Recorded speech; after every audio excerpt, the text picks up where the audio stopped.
ஜனாதிபதி அனுரகுமார் திசாநாயக அரசாங்கத்தின் கீழே இலங்கைக்கு தரமற்ற நிலக்கரி இறக்குமதி செய்யப்பட்டதில் 223 கோடி ரூபாய் 223 கோடி ரூபாய் நட்டம் ஏற்பட்டிருக்குன்னு சொல்லி கணக்காய்வு அறிக்கையில் உறுதி செய்யப்பட்டிருந்தது. அந்த அறிக்கையும் பாராளுமன்றத்தில் சமர்ப்பிக்கப்பட்டிருந்தது. ஆரம்பத்தில் எதிர்க்கட்சிகள் இது சம்பந்தமாக குற்றம் சாட்டின சந்தர்ப்பத்தில் இந்த மாதிரியான ஒரு விஷயம் நடக்கவே இல்லைன்னு சொல்லி அரசாங்கம் திரும்ப திரும்ப அதுக்கு பதில் சொல்லி கொண்டிருந்தது. ஆனால் ஒரு காலகட்டத்தில் இந்த மாதிரியான ஒரு சம்பவம் நடந்திருக்கு. ஆனால் அது மோசடி கிடையாது, தரமற்ற நிலக்கரி இறக்குமதி செய்யப்பட்டது உண்மையானது தான் சொல்லி அரசாங்கம் ஏற்றுக்கொண்டிருந்தது. இன்றைக்கு எரிசக்தி அமைச்சர் குமார ஜெயக்கொடி தன்னுடைய பதவியை ராஜினாமா செய்திருக்கிறார். எரிசக்தி அமைச்சினுடைய செயலாளர் உதயங்க ஹேமபாலவும் தன்னுடைய பதவியை ராஜினாமா செய்திருக்கிறார் என்ற செய்தி உறுதி செய்யப்பட்டிருந்தது. இது சம்பந்தமா விசாரணை நடத்துறதுக்குன்னு சொல்லி ஜனாதிபதி விசேட விசாரணை ஆணைக்குழு நியமிக்கப்பட்டிருக்குன்னு சொல்லி ஜனாதிபதி ஊடக பிரிவு இன்னைக்கு அறிவிச்சிருந்தது. இந்த விஷயம் ஆரம்பத்தில் எதிர்க்கட்சிகளால் பாராளுமன்றத்தில் பேசப்பட்டிருந்தது, அரசியல் மேடைகளிலையும் பேசப்பட்டிருந்தது.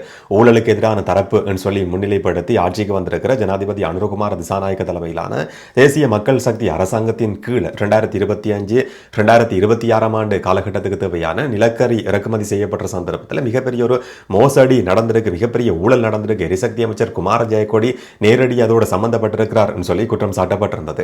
இன்றைக்கு அரசாங்கம் ஒரு விசேட ஊடக சந்திப்பு நடத்தியிருந்தது. அமைச்சர் விஜித ஹீரத், அமைச்சர் பிமல் ரத்நாயக்க, இந்த மாதிரியான சிலர் கலந்து கொண்டிருந்தாங்க. இதில் இதை பற்றி கேள்வி கேட்ட நேரம் இது ஒரு மோசடி கிடையாது, எரிசக்தி அமைச்சர் குமார ஜெயக்கொடி தனக்கு லாபம் பெற்றுக் கொள்றதுக்காக இந்த மாதிரியான ஒரு மோசடியில் ஈடுபட்டார்னு சொல்லி கடைசி வரைக்கும் நம்ப முடியாது.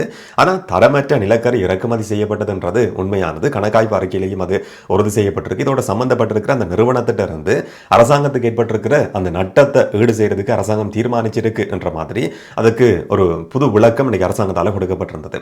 ஆனால் இந்த ஆட்சி காலகட்டத்தில் இப்போ அரசியல்வாதிகள், அமைச்சர்கள் இருக்கிற நபர்கள் இதே மாதிரியான ஒரு சம்பவம் இன்னும் ஒரு காலகட்டத்தில் நடந்திருக்குமா இருந்தால், எதிர்கட்சியில் இருக்கிற காலகட்டத்தில் நடந்திருக்குமா இருந்தால் இப்படியான கருத்துக்களை சொல்லியிருப்பாங்கன்றதை எங்களால் ஊகிக்க முடியும். ஆனால் இன்றைக்கு அமைச்சர் பிமல் ரத்நாயக்க குறிப்பிட்டார், கணக்காய்வு அறிக்கை சமர்ப்பிக்கப்பட்டிருந்தாலும் அது முழுமையான கணக்காய்வு அறிக்கை கிடையாது, தடயவியல் கணக்காய்வு அறிக்கையும் கிடையாது என்ற மாதிரியான இன்னும் ஒரு விளக்கத்தையும் அவர் கொடுத்திருந்ததை பார்க்க முடிஞ்சது.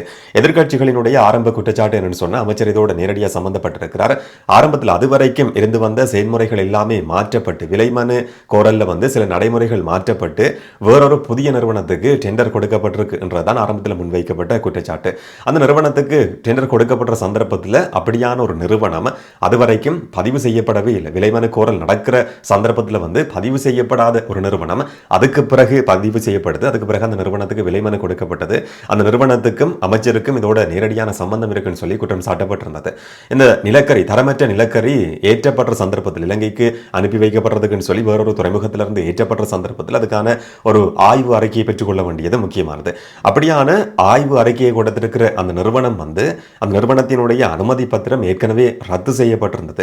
ரத்து செய்யப்பட்டிருக்கிற நிறுவனத்திலிருந்து தான் அதுக்கான ஆய்வு அறிக்கையும் பெற்றுக்கொள்ளப்பட்டிருந்தது. இதிலையும் ஒரு மோசடி நடந்திருக்கின்ற மாதிரி எதிர்க்கட்சிகள் பாராளுமன்றத்தில் திரும்ப திரும்ப சுட்டிக்காட்டியிருந்தது. அமைச்சர் குமார் ஜெயக்கொடிக்கு எதிராக நம்பிக்கையில்லா பிரேரணையும் பாராளுமன்றத்தில் சமர்ப்பிக்கப்பட்டிருந்தது.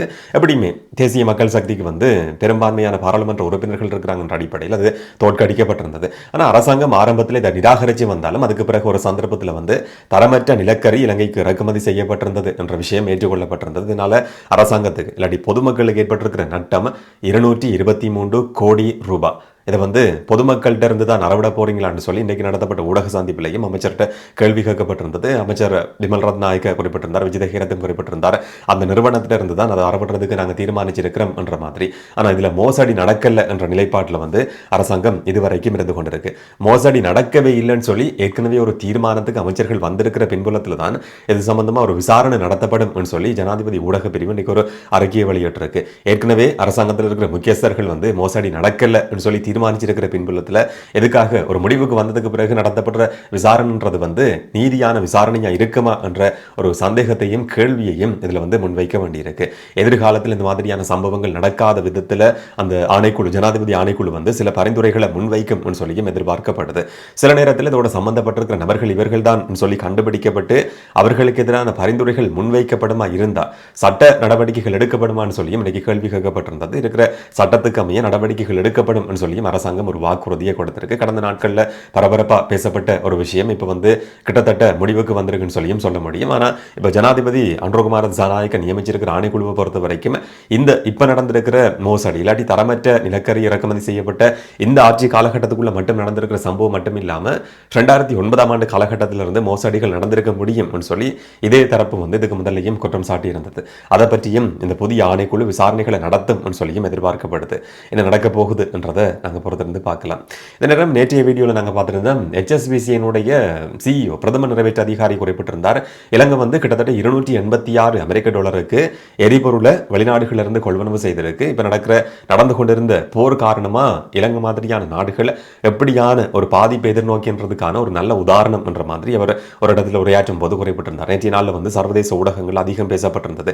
உலக சந்தையில் எரிபொருளினுடைய விலை இதுதான் சொல்லி குறிப்பிடப்பட்டிருந்தாலும் உண்மையான யதார்த்தம் அது கிடையாதுன்றதுக்கான ஒரு உதாரணமாக வந்து அவர் சொல்லியிருந்தார்.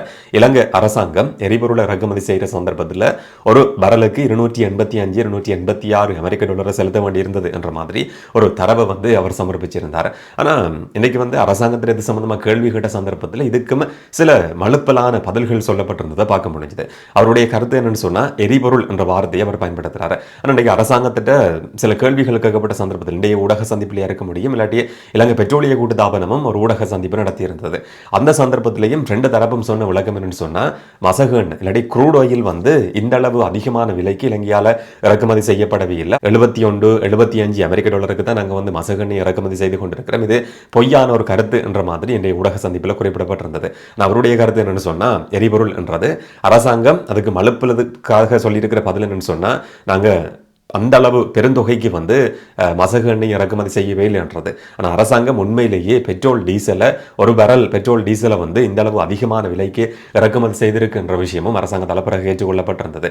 291 என்ற அடிப்படையில் வந்து பெட்ரோல் டீசலினுடைய விலை இருந்திருக்கு. அந்த காலகட்டத்தில் தான் இந்த மாதிரியான அதிகமான விலையை இலங்கை அரசாங்கம் கொடுத்ததுன்னு சொல்லியும் இன்னைக்கு நடத்தின ஊடக சந்திப்புகளில் திரும்ப தெளிவுபடுத்த வேண்டியிருந்தது. இந்த மாதிரியான குழப்பிக் கொள்றதுக்கான அவசியமே இல்லாத சந்தர்ப்பத்திலையும் வந்து மாறி மாறி இந்த விஷயத்திலையும் சில கருத்துக்கள் சொல்லப்பட்டிருந்தது பார்க்க முடிஞ்சது. கடைசியில் HSBC-னுடைய தலைவர் இல்லாட்டி பிரதம நிறைவேற்று அதிகாரி சொல்லியிருக்கிற கருத்து உண்மைதான் என்றதை அரசாங்கம் கடைசியில் இந்த விஷயத்திலையும் ஏற்றுக்கொண்டிருக்கு. இதே நேரம் ஈஸ்டர் குண்டு தாக்குதல் சம்பந்தமாக நடத்தப்படுற விசாரணைகளை பொறுத்த வரைக்கும் சாட்சியங்களுக்கு அழுத்தம் விடுக்கிறது சம்பந்தமான ஒரு முக்கியமான தகவல், ஒரு குற்றச்சாட்டு வந்து இன்னைக்கு கத்தோலிக்க சபையால் முன்வைக்கப்பட்டிருந்தது. மார்ச் மாதம் 11ஆம் தேதி நீர்கொழும்பு பிரதேசத்தை சேர்ந்த ஒரு நபர் வந்து முக்கியமான ஒரு சாட்சியம், ஒரு வாக்குமூலத்தை CIDக்கு கொடுத்திருக்கிறாராம். அது சம்பந்தமா கொழும்பு கோட்டை நீதிமன்றத்தில் ஒரு அறிக்கையும் வந்து CIDயால் சமர்ப்பிக்கப்பட்டிருக்கு. ஆனால் அவர் சாட்சியம் கொடுத்து வாக்குமூலம் பதிவு செய்யப்பட்டதுக்கு பிறகு அந்த நபருடைய வீட்டுக்கு மனைவி பிள்ளைகள் எல்லாம் இருக்கிற சந்தர்ப்பத்தில் அந்த நபர் சம்பந்தமாக விசாரிக்கிறதுக்குன்னு சொல்லி 2 நபர்கள் போயிருக்கிறாங்க. இதில் முக்கியமான விஷயம் என்னன்னு சொன்னால், ஒருத்தர் இராணுவ புலனாய்வு பிரிவினுடைய உறுப்பினர் என்றது. ஈஸ்டர் குண்டு தாக்குதல் விசாரணைகளை திசை திருப்புறதுக்குன்னு சொல்லி ஆரம்ப காலகட்டத்தில் இருந்து இராணுவ புலனாய்வு பிரிவு ஏதோ ஒரு விதத்தில் செயற்பட்டு கொண்டிருந்தது என்ற குற்றச்சாட்டு தொடர்ச்சியாக முன்வைக்கப்படுது. ஆரம்ப காலகட்டத்தில் அந்த குண்டு தாக்குதல் நடக்கிறதுக்கு முதல் மட்டக்களப்பு வவுனதீவு பிரதேசத்தில் 2 போலீஸ் அதிகாரிகள் கொலை செய்யப்பட்ட சந்தர்ப்பத்திலேயும் இராணுவ புலனாய்வு பிரிவு இதை திசை திருப்புறதுக்கு முயற்சி எடுத்தது என்ற குற்றச்சாட்டு சுமத்தப்பட்டிருந்தது. இராணுவ புலனாய்வு பிரிவினுடைய அதுக்கு பிறகு அரச புலனாய்வு பிரிவினுடைய தலைவர் பதவி உயர்வு பெற்றுக்கொண்ட சுரேஷ் சலே ஈஸ்டர் குண்டு தாக்குதல் சம்பந்தமான விசாரணைகளுக்குன்னு சொல்லி கைது செய்யப்பட்டு இப்போ தடுத்து வைக்கப்பட்டிருக்கிறார். தீவிரமான விசாரணைகள் நடத்தப்பட்டு வருது. அப்படியான ஒரு பின்புலத்தில் வந்து இராணுவ புலனாய்வு பிரிவினுடைய ஒரு உறுப்பினர் ஒரு முக்கியமான சாட்சியினுடைய வீட்டுக்கு எதுக்காக போனார் என்றது மிகப்பெரிய ஒரு சந்தேகத்தை ஏற்படுத்தி இருக்கிற விஷயமா இப்போ வந்து மாறி இருக்கு. இதனிடம் ஒரு சாட்சியத்துக்கு அழுத்தம் விடுத்தார் சொல்லி ஒரு சந்தேக நபர் கைது செய்யப்பட்டிருக்கிறார். அந்த சந்தேக நபரினுடைய போனை பற்றி தேடி பார்க்குற சந்தர்ப்பத்தில் வாட்ஸ்அப்பில் வந்து ஒரு முன்னாள் அமைச்சரோட அந்த நபர் கதைச்சிருக்கிறார். அதுக்கு பிறகு அந்த ஃபோன் பண்ணது வந்து டிலீட் பண்ணப்பட்டிருக்கு.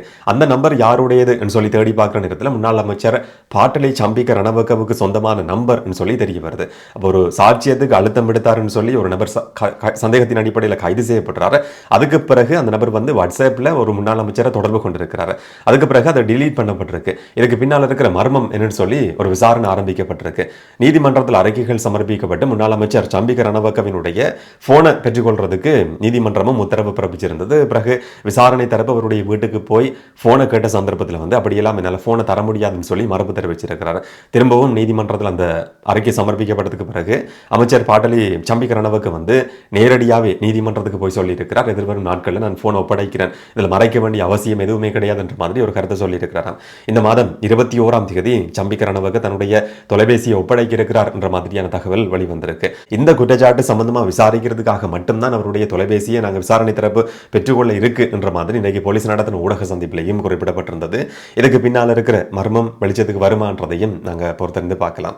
நேற்றைய வீடியோவில் நாங்கள் பார்த்திருந்தோம், ஒரு தெற்கு கடற்பரப்பில் வந்து போதைப் பொருளோட ஒரு மீன்பிடி படகு, நீண்ட நாள் மீன்பிடி படகு நேவியால் கைப்பற்றப்பட்டதுன்னு சொல்லி அந்த படகு இன்றைக்கு திக்கோவிட்ட கடற்கரைக்கு கொண்டு வரப்பட்டிருக்கு. 400 கோடி ரூபாய் பெறுமதியான ஹெரோயின் போதைப் பொருள் அதில் இருந்தது என்றது இப்போ விசாரணைகளில் உறுதி செய்யப்பட்டிருக்கு. 160 பொதிகளில் இது எல்லாமே பொதி செய்து வைக்கப்பட்டிருந்தது. அந்த இன்னும் ஒரு படகுல இருந்து இந்த படகுக்கு போதைப்பொருள் கொடுக்கப்பட்டிருக்கு. மற்ற படகு ஈரான்ல இருந்து பயணம் செய்த படகுன்னு சொல்லியும் விசாரணைகள்ல தெரிய வந்திருக்கு.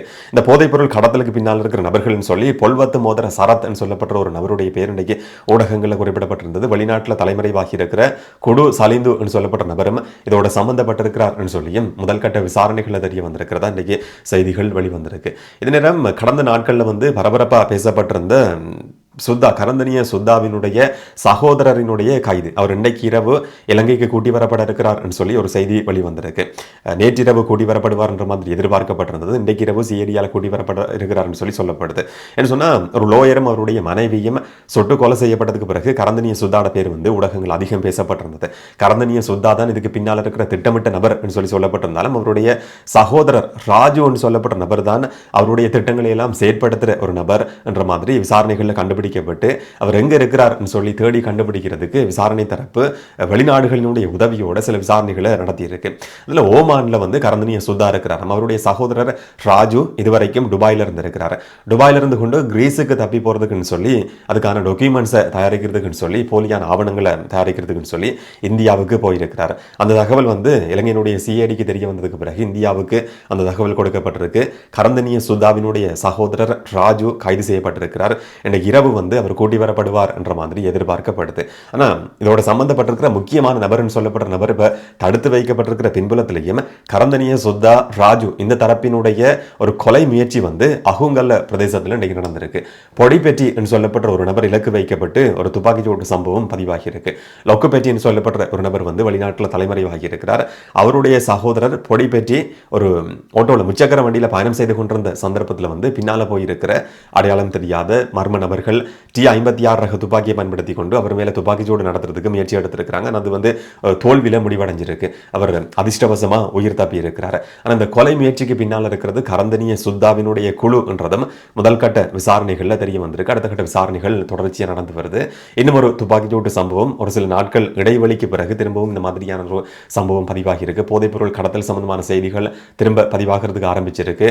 போதைப்பொருள் கடத்தலோட சம்பந்தப்பட்டிருக்கிற குழுக்கள் நடத்துகிற துப்பாக்கிச்சூட்டு சம்பவங்கள் சம்பந்தமான செய்திகளும் திரும்ப பதிவாகிறதுக்கு ஆரம்பிச்சிருக்கு.